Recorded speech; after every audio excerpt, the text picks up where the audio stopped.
नमस्कार दोस्तों, बीपीएससी पाठशाला विद चौहान चैनल पे आपका एक बार फिर से स्वागत है। आज हम अर्थव्यवस्था की जो लास्ट वीडियो है उस पे आ गए हैं, जो जिसमें हम बिहार में ऊर्जा, उद्योग और परिवहन पे चर्चा करेंगे। इसके साथ ही बिहार में आपका अर्थव्यवस्था जो बिहार के संदर्भ में है वो समाप्त हो जाएगा। इस तरह से आज जो आप पीपीटी ये और जो वीडियो पूरा समाप्त करोगे तो आपका बिहार स्पेशल सीरीज का बिहार का सामान्य परिचय, बिहार का इतिहास जिसमें मेडाइवल, मॉडर्न, एंशिएंट सभी है और नेशनल मूवमेंट भी है, और उसके अलावे इंडियन बिहार का पॉलिटी और इंडियन पॉलिटी से के कंटेक्स्ट में उसको कंपेयर करके मैंने पहले पढ़ाया है। उसके बाद इकोनॉमिक्स ऑफ बिहार में जो बिहार की इकोनॉमी है उसमें सारे जो भी कंटेंट है उसको पढ़ते हुए आपका वो भी समाप्त हो जाएगा। आगे जाके हम बिहार में पर्यटन, बिहार में कला संस्कृति और बिहार का भूगोल ये समाप्त करेंगे। फिर करंट अफेयर्स पढ़ते हुए कुछ इंपॉर्टेंट पॉइंट जो छूट जाएंगे वो हम एक दो वीडियो में समाप्त करके बिहार स्पेशल सीरीज को खत्म करेंगे। और उसके बाद जो अलग से जो क्वेश्चंस होते हैं, जैसे हिस्ट्री में जो मेन इंपॉर्टेंट जो है वो मॉडर्न इंडियन हिस्ट्री, और फिर आपका इंडिया का, फिर जो इंडिया लेवल पे जो बजट और आर्थिक सर्वेक्षण है वो पढ़ लेंगे, और उसके बाद करंट अफेयर्स पढ़ लेंगे। जिस तरह से हम पूरी तरह से बीपीएससी के लिए तैयार हो जाएंगे एग्जाम के लिए, और बिहार संबंधित किसी भी एग्जाम के लिए, प्री मेंस दोनों के लिए। तो आइए समय गंवाते नहीं है और स्टार्ट करते हैं। बिहार में ऊर्जा, उद्योग और परिवहन के बारे में पढ़ते हैं। एक ही वीडियो में सारी चीजें आपको मिलेंगी, प्री और मेंस की पूरी तैयारी एक ही जगह पे। तो चलिए आगे बढ़ते हैं, देखते हैं वीडियो में क्या है पढ़ने के लिए। तो बिहार में ऊर्जा, उद्योग और परिवहन की बात करते हैं तो सबसे पहले ऊर्जा पे चलते हैं। तो बिहार में जो प्रमुख ऊर्जा क्षेत्र है उनको देखते हैं। जो थर्मल पावर है, जैसे तापीय ऊर्जा बोलते हैं, वो बाढ़ सुपर थर्मल पावर प्रोजेक्ट है जहां पे 660 मेगावाट की नई इकाई लगाई गई है। जो प्रमुख केंद्र है वो कहलगांव और कांटी है पहले से, और Buxar thermal power plant 1320 megawatt जैसी बड़ी परियोजनाएं अभी चल रही हैं। परमाणु ऊर्जा की बात करें तो नवादा जिले के राजौली में राज्य का पहला परमाणु ऊर्जा संयंत्र SMR तकनीक से स्थापित करने का प्रस्ताव है। ये प्रस्ताव भारत सरकार का है।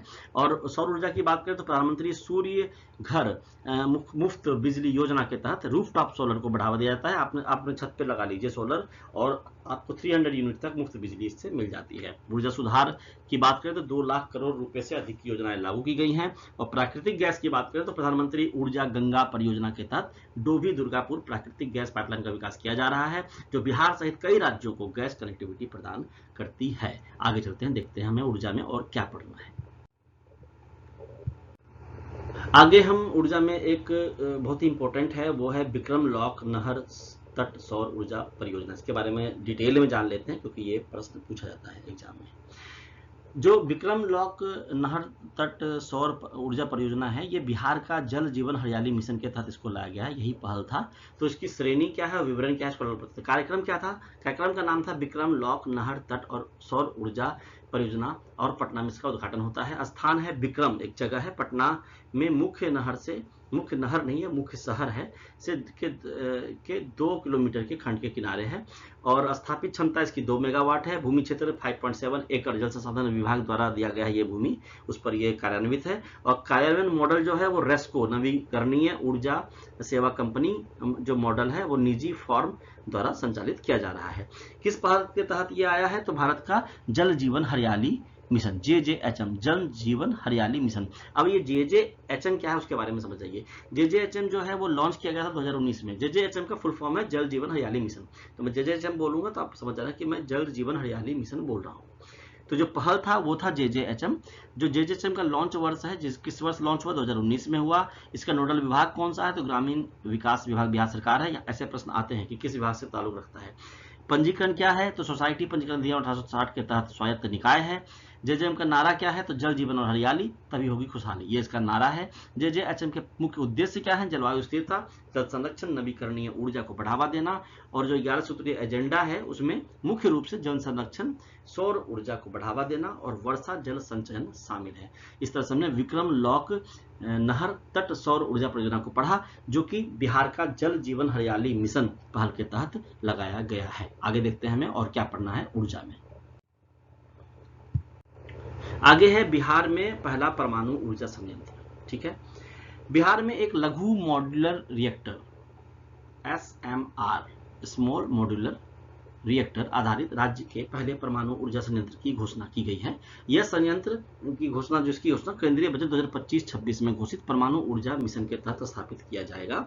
स्थल कौन सा होगा जहां लगाया जाएगा? नवादा जिले के रजौली में, और संयंत्र की क्षमता क्या होगी 2000 मेगावाट। विकासकर्ता कौन है, तो nuclear power corporation of India limited NPCIL और national thermal power corporation NTPC के संयुक्त उद्यम के तहत विकसित किया जाएगा। दोनों मिलकर NPCIL और NTPC दोनों मिलकर इसको विकसित करेंगे। लाभ क्या होगा, ये अगर यह संयंत्र बिहार में आता है तो यह बिहार को अधिकतम विद्युत आपूर्ति सुनिश्चित करेगा, जो औद्योगिक विकास और आर्थिक प्रगति के लिए महत्वपूर्ण है। यह बिहार को ऊर्जा क्षेत्र में आत्मनिर्भर बनाने की दिशा में एक क्रांतिकारी कदम है। पर्यावरणीय दृष्टिकोण से यह स्वच्छ ऊर्जा उत्पादन को बढ़ावा देता है, जिससे कार्बन उत्सर्जन में भी कमी आएगी। परमाणु ऊर्जा मिशन लक्ष्य क्या है, तो SMRs जो हैं लघु मॉड्यूलर रिएक्टर के अनुसंधान और विकास को बढ़ावा देकर परमाणु ऊर्जा क्षमता को बढ़ावा देना है। इस मिशन के तहत वर्ष 2033 तक कम से कम 5 स्वदेशी रूप से विकसित लघु मॉड्यूलर रिएक्टर को चालू किया जाएगा, जिसमें से एक बिहार के नवादा के रजौली में 2000 मेगावाट क्षमता वाला संयंत्र लगाया जाएगा, जिसे NPCIL और NTPC दोनों मिलकर लगाएंगे। आगे देखते हैं।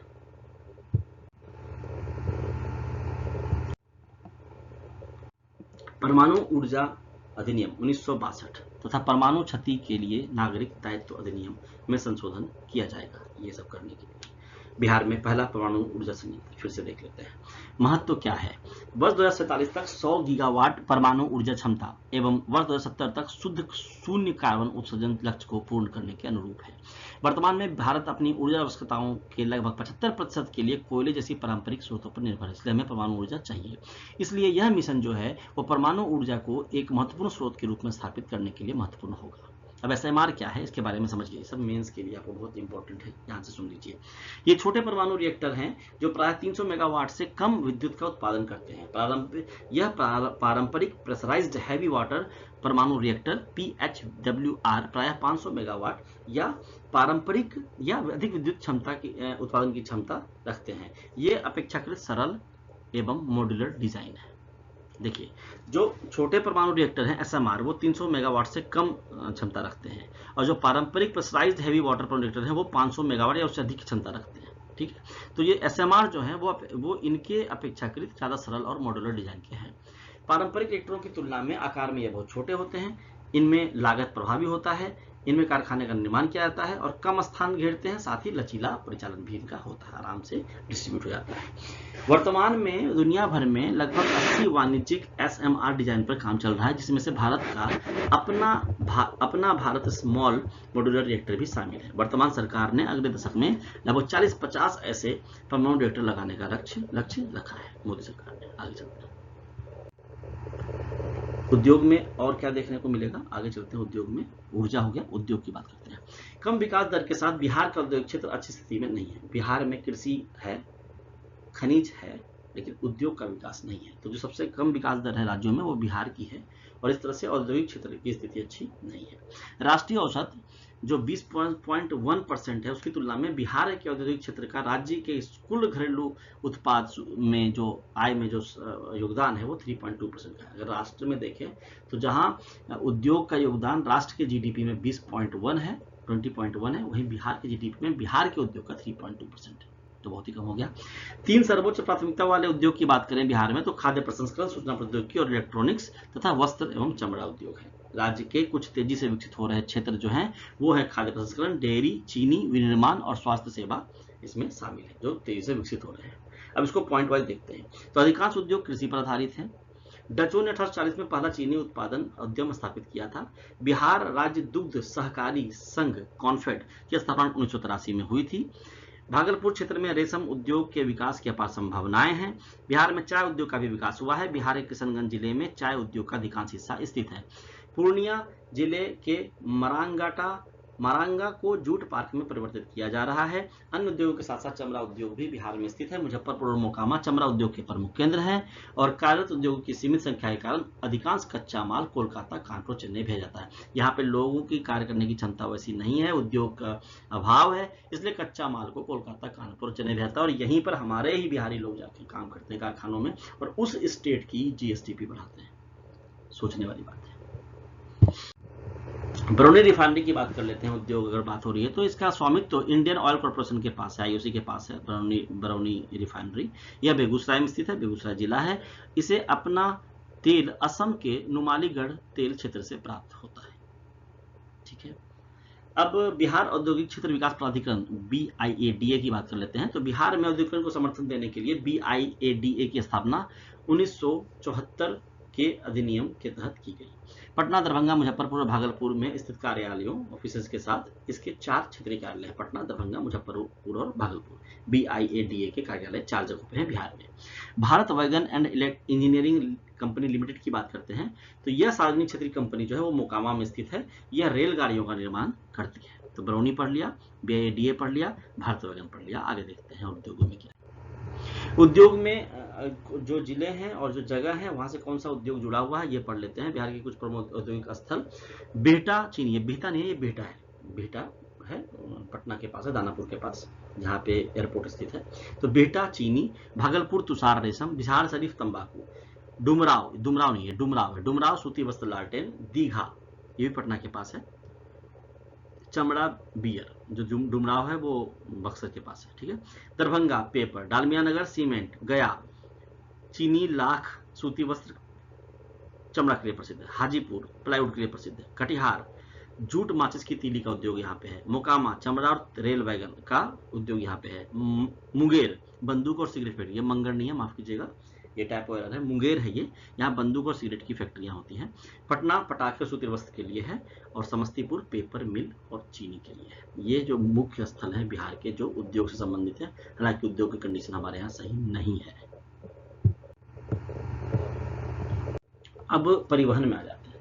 तो रेल परिवहन पर सबसे चर्चा कर लेते हैं। जल पे कर लेंगे, हवाई पे कर लेंगे, सब पे कर लेंगे, पहले रेल पे बात कर लेते हैं। तो बिहार में ईस्ट इंडिया कंपनी ने 1860-62 में अपनी पहली रेलवे लाइन का निर्माण किया था।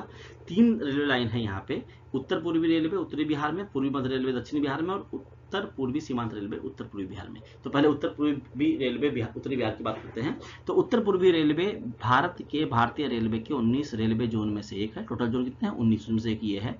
इसका मुख्यालय गोरखपुर उत्तर प्रदेश में है।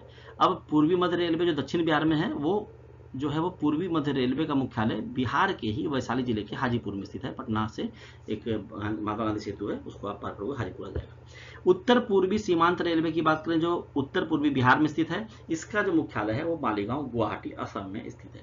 जो 3 रेल लाइनें हैं उनमें से एक का मुख्यालय गोरखपुर में है, एक का बिहार में ही है, और जो तीसरा है उसका गुवाहाटी असम में है। आगे देखते हैं, सड़क परिवहन की बात करते हैं। परिवहन में ठीक है, तो सड़कें लोगों द्वारा उपयोग किए जाने वाले परिवहन सबसे आम साधन है, सबको पता है। इसमें राष्ट्रीय राजमार्ग, राज्य राजमार्ग, जिला सड़कें और ग्रामीण सड़कें होती हैं। एक तो राष्ट्रीय राजमार्ग होता है NH, फिर स्टेट हाईवे होता है, फिर जिला डिस्ट्रिक्ट के रोड्स होते हैं, फिर गांव की सड़कें होती हैं। राष्ट्रीय औसत 358 किलोमीटर की तुलना में बिहार राज्य में प्रति लाख जनसंख्या पर लगभग 200 किलोमीटर सड़कें हैं, 150 कम है, राष्ट्रीय औसत 158 कम है। 2019 के आंकड़ों के अनुसार बिहार में राष्ट्रीय राजमार्गों की कुल लंबाई 5358 किलोमीटर है। डेटा याद कीजिएगा, पूछता है एग्जाम में। बिहार का सबसे लंबा राष्ट्रीय राजमार्ग NH27 है, डेटा याद कीजिएगा, जिसका 487 किलोमीटर हिस्सा बिहार में स्थित है। राज्य राजमार्गों की कुल लंबाई, राज्य राजमार्गों की, बिहार स्टेट जो रोडवेज हैं उनकी कुल लंबाई 4006 किलोमीटर है, और बिहार में 921 किलोमीटर के प्रस्तावित एक्सप्रेसवे भी हैं। अब राष्ट्रीय राजमार्ग 27 की बात करें तो भारत में पूर्वी पश्चिम दिशा में जाने वाला राष्ट्रीय राजमार्ग 27 है, और यह पोरबंदर से सिलचर तक अपने मार्ग में गुजरात, राजस्थान, मध्य प्रदेश, उत्तर प्रदेश, बिहार, पश्चिम बंगाल और असम राज्यों से गुजरती है, जहां बिहार में यह 487 किलोमीटर का हिस्सा तय करती है।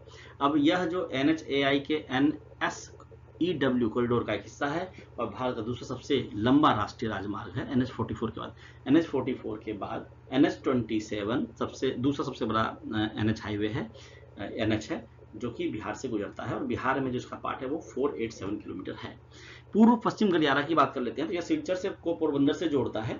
बिहार में यह गंडक नदी को पार करती है। यह 10 जिलों से गुजरता है। कौन कौन सा जिला है पूर्व पश्चिम गलियारे में?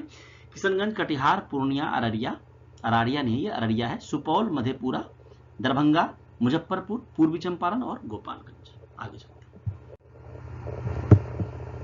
सड़क परिवहन में एक जो इम्पोर्टेंट टॉपिक है वो है स्वर्णिम चतुर्भुज, उसकी बात करते हैं। स्वर्ण चतुर्भुज भारत के कई प्रमुख औद्योगिक, कृषि और सांस्कृतिक केंद्रों को जोड़ने वाला एक राष्ट्रीय राजमार्ग नेटवर्क है स्वर्णिम चतुर्भुज। यह एक चतुर्भुज बनाता है जिसके कोने भारत के 4 प्रमुख महानगरों अर्थात दिल्ली उत्तर में, कोलकाता पूर्व में, मुंबई पश्चिम में और चेन्नई दक्षिण को बनाते हैं। चारों को जोड़ देता है। यह बिहार के 4 जिलों से होकर गुजरता है। सोन चतुर्भुज बिहार के 4 जिलों से होकर गुजरता है, कैमूर, रोहतास, औरंगाबाद और गया। इनमें NH2 शामिल है जो दिल्ली को कोलकाता से जोड़ता है। यह बिहार में सोन नदी को पार करता है। प्रश्न आ सकता है सोलन चतुर्भुज जो है वो बिहार में किस नदी को पार करता है? सोन नदी को। कितने जिलों से गुजरता है? 4 जिलों से। कौन कौन से जिले हैं? कैमूर, रोहतास, औरंगाबाद, गया। इनमें से कौन सा जिला नहीं है? 3 देगा, एक आंसर नहीं देगा, तो वो ध्यान से पढ़ लीजिएगा। NH कौन सा है? 2 है। प्रमुख सड़क पुल की बात करें तो भागलपुर में गंगा नदी पर विक्रमशिला सेतु और पटना गंगा नदी पर महात्मा गांधी सेतु, ये दोनों प्रमुख सड़क पुल हैं। बिहार के प्रमुख रेल सड़क पुल की बात करें तो डेहरी ऑन सोन, ए नहीं है वो, डेहरी एक कोह में सोन नदी पर नेहरू सेतु, मेरे ख्याल से ये डेहरी ऑन सोन है। मोकामा में गंगा नदी पर बना राजेंद्र सेतु, पटना और सोनपुर को जोड़ने वाली गंगा नदी पर बना गंगा रेल सड़क पुल, और कोइलवर और भोजपुर को जोड़ने वाला सोन नदी पर अब्दुल बारी पुल, ये मुख्य रेल सड़क पुल है। NH की बात करें बिहार में तो NH19 जो छपरा से पटना है, NH57 मुजफ्फरपुर से पूर्णिया, NH82 गया से मोकामा, NH85 छपरा से गोपालगंज, NH98 पटना से राजहाड़ा तक, राजहरा है या राजगिरी है पर देखना पड़ेगा मुझे, और एम्स पटना जो है वो राष्ट्रीय राजमार्ग पर ही स्थित है।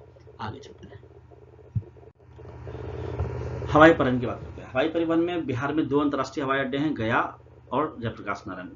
तो गया अंतर्राष्ट्रीय अड्डा जो है वह गया से 12 किलोमीटर दूर दक्षिण पश्चिम में स्थित है। बोध गया के मंदिर से 5 किलोमीटर दूर है, जहां से गौतम बुद्ध को ज्ञान प्राप्त हुआ था। निर्माण मुख्य रूप से गया में बौद्ध पर्यटन के लिए किया गया था, और यहाँ दक्षिण पूर्व एशियाई देशों के बौद्ध पर्यटक आते हैं, जिनमें थाईलैंड, वियतनाम, म्यांमार, कंबोडिया से लोग आते हैं। अब अगर हम जयप्रकाश नारायण अंतर्राष्ट्रीय हवाई अड्डा की बात करें जो पटना में है, तो यह हवाई अड्डा बिहार के जो भारत में है वो बिहार राज्य की राजधानी पटना में स्थित है। पटना में वो दानापुर बिहटा में स्थित है, पटना कहलाता है। ठीक है, आगे चलते हैं। अब जल परिवहन की बात करते हैं। बिहार से होकर राष्ट्रीय जलमार्ग संख्या 1 गुजरता है जो इलाहाबाद से हल्दिया तक जाता है। ये प्रश्न पूछा जा चुका है कई बार बीपीएससी में। बिहार स्टीमर सेवा भागलपुर के बरारी घाट में है। राष्ट्रीय जलमार्ग 1 1986 में आया ये। बिहार के अलावा यह जो जलमार्ग है जो 1 नंबर है वह बिहार के अलावा उत्तर प्रदेश, झारखंड और पश्चिम बंगाल राज्यों से होकर गुजरता है, और यह गंगा, भागीरथी और हुगली नदी प्रणालियों पर आधारित है। बिहार की 7 नदियां गंगा, गंडक, घाघरा, कोसी, कर्मनासा, सोन और पुनपुन उन 111 जलधाराओं में शामिल है जिन्हें भारत ने राष्ट्रीय जलमार्ग घोषित किया है। राष्ट्रीय जलमार्ग में जो 111 जलधाराएं हैं उनमें बिहार की 7 नदियां हैं, गंगा, गंडक, घाघरा, कोसी, कर्मनासा, सोन और पुनपुन, याद रखिएगा। राष्ट्रीय जलमार्ग 37 जो है वो गंडक नदी से है और 58 कोसी नदी पर है। इनका अधिकांश भाग बिहार में है, जबकि गंडक जलमार्ग का केवल एक छोटा सा हिस्सा उत्तर प्रदेश में प्रस्तावित है। आरा नहर का उपयोग भी नौवहन के लिए किया जाता है। इसके अतिरिक्त भारत और नेपाल सरकारों द्वारा हाल ही में जारी एक संयुक्त घोषणा के अनुसार कोसी और गंडक नदियों को अंतर्राष्ट्रीय भारत नेपाल जलमार्ग के रूप में विकसित किया जाएगा, ऐसा घोषणा किया गया है ताकि नेपाल को समुद्री संपर्क मिल सके। ये जल परिवहन पढ़ रहे हैं। इस तरह से हमने सारा परिवहन खत्म कर लिया, सारा इकोनॉमिक्स पूरा चैप्टर खत्म हो गया। इस टॉपिक का एमसीक्यू और पीवाईक्यू अलग से वीडियो में पढ़ लेंगे। आज की वीडियो में इतना ही है। आप वीडियो को अंत तक देखिएगा, 2-3 बार देखिएगा। आपका इकोनॉमिक्स का भी पूरा बिहार का इकोनॉमिक्स पूरा खत्म हो चुका है इकोनॉमिक्स में, और आगे हम नए विषय पर चर्चा करेंगे। इसको मैं प्लेलिस्ट में डाल दूंगा, और लगभग बिहार स्पेशल आपका समाप्त होने वाला है 1-2-3 टॉपिक के बाद। और आपको बस मैं इतना बोलना चाहूँगा कि बीपीएससी पाठशाला विद चौहान आपका अपना चैनल है। इसको लाइक कीजिए, सब्सक्राइब कीजिए, दोस्तों शेयर कीजिए और ज़्यादा से ज़्यादा लोगों तक इसे पहुँचाइए। यहाँ सारे कंटेंट फ्री हैं।